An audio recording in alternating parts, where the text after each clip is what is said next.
What's up, YouTube? It's Bullseye Nate 231, and today I'm going to show you how to clear the maintenance light on a 2003 Toyota 4Runner. So this operation will be the same from 2003 all the way through 2009. So first thing you're going to want to do is turn your key to the on position, which is right now. Don't start the car. And you're going to set your odometer to the actual mileage. So right now, see, I was on trip A, a couple of different options. You got trip B. But you're going to set your odometer to the actual mileage, and then you're going to turn the key off. Now, after you turn the key off, you can see this button says odometer and trip, so that's how you switch through.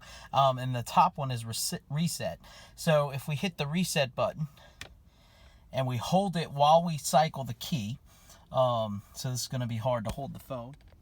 So I'm going to hold the reset, and I'm going to turn the key to the on position, and you'll see the maintenance light is now on, and you see it blinking.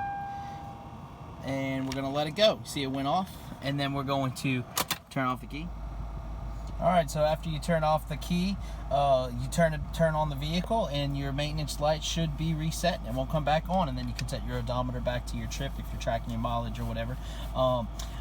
Yeah, so that's how you clear the maintenance light on a Toyota 4Runner. I hope this video was helpful. Please like and don't forget to subscribe. I'll see y'all next time.